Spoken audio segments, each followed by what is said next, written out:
안녕하십니까, 자TV 최일수입니다. 6월 25일 목요일 네팔 소식 전해드리는 시간 갖도록 하겠습니다. 세 가지 소식 준비되어 있습니다. 우선 코로나 브리핑 해드리고요. 두 번째는 론리프레넷이라는 그 유명한 여행 가이드 책자를 만들어내는 회사가 있습니다. 여기에서 그 2020년 버킷리스트 10개를 발표했는데요. 거기에 에베레스트 베이스 캠프가 들어갔다고 합니다. 여기에 대한 소식 두 번째 소식으로 준비했고요. 그리고 세 번째 소식은요, 귀환한 이주 노동자들의 현 실태를 실은 기사를 소개해 드리도록 하겠습니다. 이렇게 세 개의 소식 준비되어 있습니다. 우선 첫 번째 6월 25일 목요일 코로나 브리핑 해드리겠습니다. 확진자가 24시간 동안 434명 늘었습니다. 그래서 11,000명이 늘어났네요. 11,000명을 돌파했네요. 11,162명입니다. 지금 현재 네팔 확진자가요. 한국은 6월 25일 날 28명 추가돼서 12,563명이에요. 차이가 정확하게 1,401명 차이 납니다. 지금 네팔이 한국보다 1,401명만 적어요. 아마 한 3, 4일 지나면은 네팔이 한국보다 더 많아지지 않을까, 그렇게 생각을 하고요. 사망자 2명이 더 나왔습니다. 2명이 더 나와서 지금 사망자는 26명을 기록하고 있습니다. 한국에 비해서 사망자는 적은 편입니다. 확진자 규모에 비해서. 일단 카트만두에서 두 번째 사망자가 나왔습니다. 카트만두 랄리푸르에 있는 파탐 병원에서 50세 남성이 25일 오전에 사망을 했습니다. 그래서 지금 두 번째 카트만두 사망자로 들어갔고요. 그리고 한 명은 간다키주입니다. 간다키주에서, 간다키가 네 번째 프로빈스거든요. 네 번째 프로빈스에서 생자 디스트리트에서 55세 남성이 24일 날 밤에 사망했네요. 밤에 사망해서 25일 날 데이터로 들어갔습니다. 기존에 폐렴과 당뇨를 앓고 있던 그런 환자였다고 합니다. 네, 사망자 2명 들어서 26명 됐다는 소식 전해드리고요. 완치자 지금 312명 늘었습니다. 어제는 별로 안 늘었었는데 완치자가 많이 늘었네요. 그래서 지금 현재 2,650명의 완치자 데이터를 기록하고 있고요. 집중치료 인원 120명 늘었습니다. 집중치료 인원이 점점 그 목까지 차오르는데요. 그래서 8,486명이 지금 집중치료를 받고 있고요. 격리 중인 인원 빠졌습니다. 4,617명이 빠져서 현재 74,022명이 되겠습니다. 예, 격리 중인 인원도 많이 빠지고 있네요. PCR 테스트요, 거의 20만 건에 육박했습니다. 지금 6,543건을 실행을 해서요, 지금 현재 19만 9,737건의 PCR 테스트를 하고 있습니다. 예, 좀 부지런히 해서 하루에 10,000건 이상씩 해야 되는데 어떻게 될지 모르겠습니다. 전체적인 네팔 현황 브리핑 해드리겠습니다. 지금 현재 6월 25일 현재 부드러운 럭다운 1단계 시행 중이고요. 이 부드러운 럭다운은 6월 30일까지 진행 예정입니다.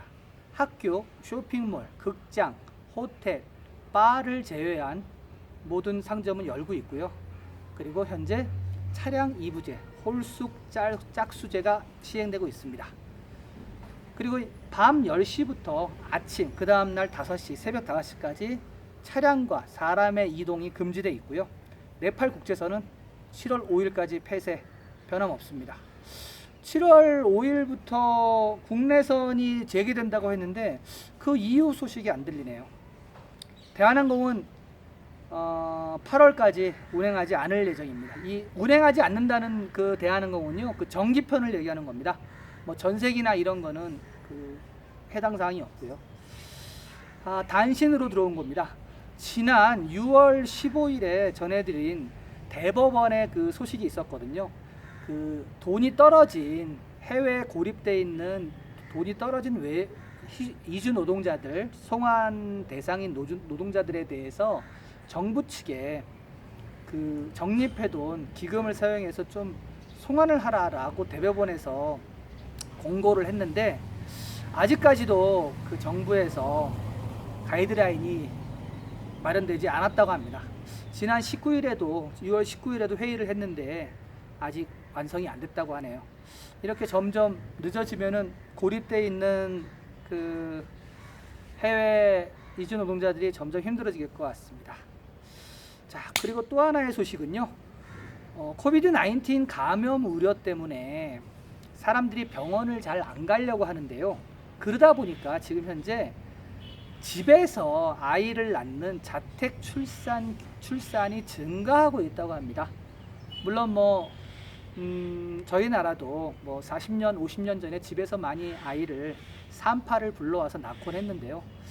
지금 현재 네팔은 이러한 환경에서 산모하고 신생아가 사망률이 높아지고 있다고 합니다.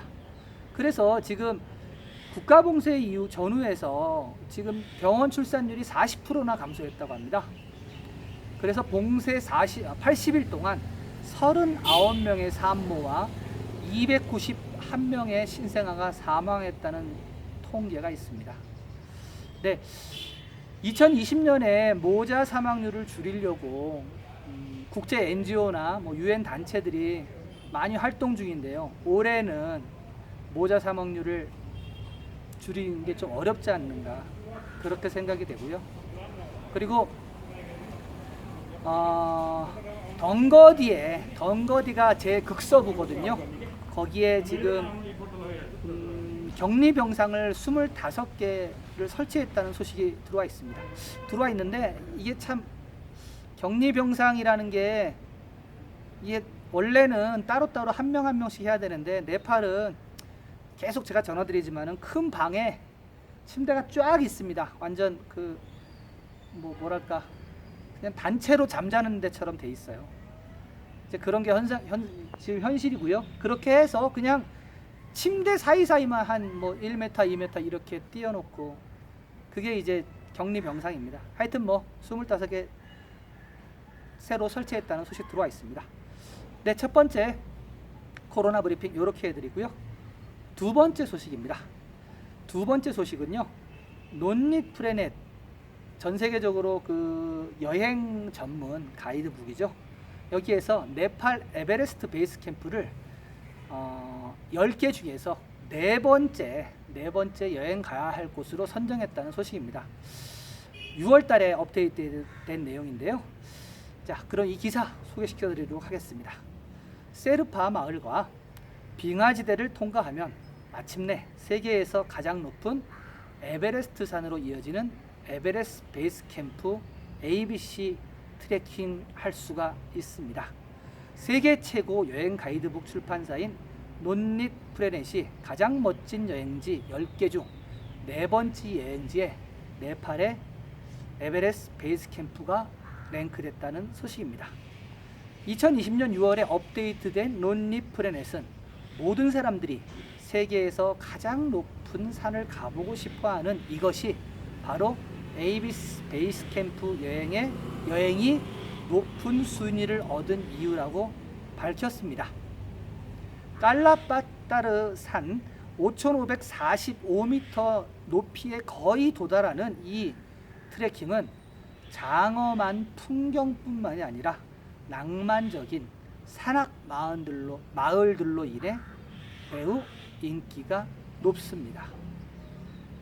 EBC 트레킹은 산악 마을 사이로 트레일이 나 있는데요. 주로 솔로쿤부에 살고 있는 세르파 민족들에 의해 대부분 안내되어지고 있습니다. EBC 트레킹은 고도를 적응할 때까지 문자 그대로 어지럽고 그리고 계곡을 가로지르는 업다운 힐의 기복이 매우 큰 편입니다. 그러나 트레킹 시즌에는 많은 사람들이 전 세계에서 모여듭니다. 대부분의 트레킹은 유네스코 세계 문화유산으로 자연문화유산으로 수록되어 있는 사가르마타 국립공원을 걷게 되며 이 지역 안은 사양노루, 눈포범, 히말라야 사냥, 곰 등 다양한 고산 조류들과 함께 여러 동물을 관찰할 수가 있습니다. 론리 프레넷에 따르면 에베레스트 산은 1920년대 이후로 전 세계 모험가들의 마음을 사로잡았고, 조지 말로리, 에드먼드 힐러리, 그리고 텐징 노르게이 세르파와 같은 전설적인 등반가들이 세계의 이목을 끌은 곳입니다. 1953년 에드먼드 힐러리 경의 에베레스트 정복 이후 수천 명이 뒤를 이어 정상 정복을 위해 많은 노력을 기울였으며 많은 목숨 또한 바쳤습니다. 그러나 오늘날 에베레스트 베이스 캠프를 향한 여행은 세계 최고봉을 엿보고 싶은 모든 사람들의 버킷리스트가 되었습니다. 2018년 한 해만도 에베레스트 지역 에베레스트 베이스 캠프는 5만 6천 명이 넘는 사람들이 트레킹했습니다. 네, 그 론리 프레넷이 그 전 세계를 대상으로 사실은 뭐 각 도시별로 나라별로 책을 이제 따로따로 발간을 하잖아요. 이제 그 중에서 10개 안에 EBC가 들어갔다는 소식입니다. 에베레스트나 안나푸르나는 사실 뭐 전 세계인들의 어떤 로망이죠. 그러다 보니까 거의 뭐 매년 들어가는데요.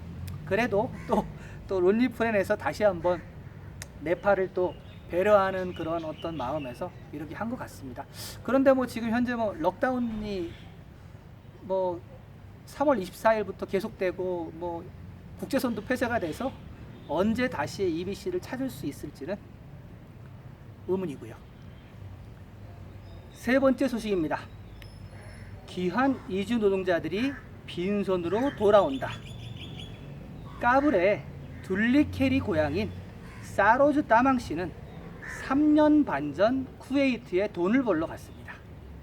그러나 코로나 위기가 쿠웨이트에 닥친 이후 5개월 동안 문을 회사가 닫아서 실직 상태에 빠졌습니다.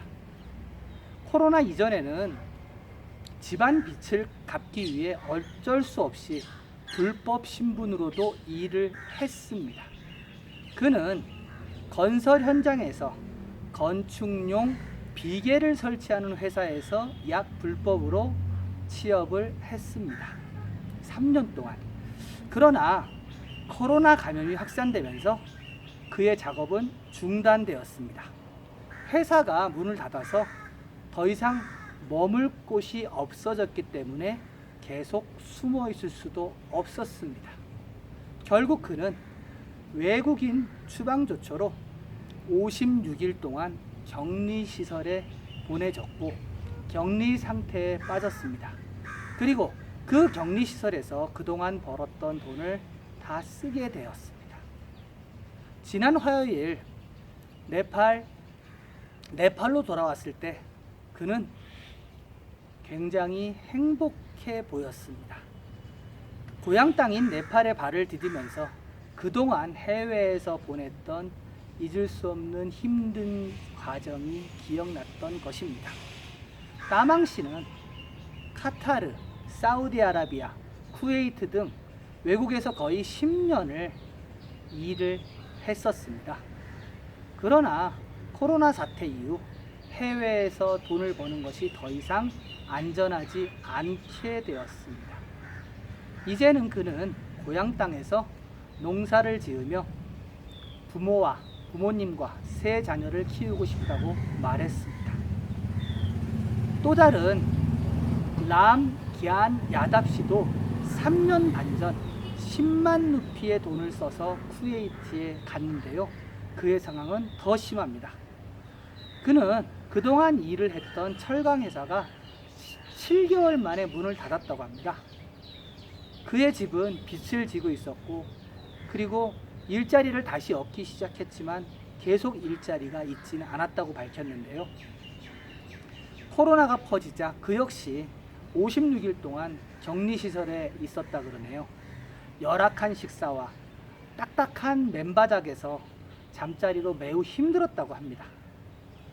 쿠웨이트 정부가 불법 취업한 노동자들에게 사면을 부여했고, 그리고 지난 화요일 같은 비행기로 그는 쿠웨이트에서 귀국할 수 있었습니다.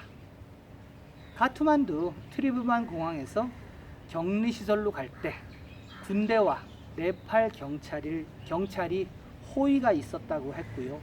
그리고 야답 씨는 네팔 모바일 심카드와 음식물을 정부로부터 지급을 받아서 매우 만족했다고 밝혔습니다. 그러나 야답 씨는 집으로 돌아가는 경험은 별로 좋지 않았다고 이야기하는데요. 박타푸르에서 고향 나우다리까지 버스 요금 1,500루피가 없었기 때문이었다고 밝혔습니다. 버스 운전사는 집에 도착해서 버스비를 내도 된다고 얘기했고, 결국 야답 씨는 집에 도착해서 1,500루피를 가져와 버스 운전사에게 돈을 줘야만 했습니다. 수요일 아침 고향에 도착한 야답 씨는 더 이상 이제는 해외에 나가기 싫다고 이야기하네요. 정부가 만약에 시드머니, 정착자금을 제공한다면 고향에서 소규모 사업을 시작할 생각이라고 밝혔습니다. 네, 지난번에 전해드린 바 있죠. 그 해외에서 돌아온 귀환한 이주 노동자들을 위해서 정착 자금, 그 시드머니를 제공하겠다라고 정부에서 밝혔는데요. 아직까지 그게 어떻게 진행되는지는 더 이상 후속 보도가 없었습니다. 만약에 그 정부에서 공언한 대로 이들에게 만약에 시드머니를 제공한다 그러면은 뭐 야답 씨나 그 앞서 얘기한 따망 씨처럼 더 이상 해외에 나가지 않고 네팔에서도 사업을 할 수 있는 그런 기회가 있으면 좋겠습니다. 네, 오늘 6월 25일 소식 여기까지 전해드리고요.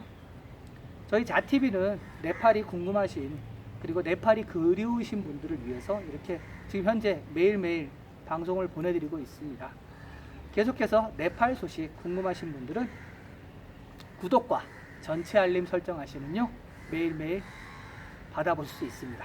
일단은 뭐 지금 럭다운 기간이라 제가 매일매일 방송을 하고요. 나중에 럭다운이 풀리고 바빠지면은 저도 방송을 계속할 수는 없을 것 같습니다. 네, 시청해 주셔서 감사합니다.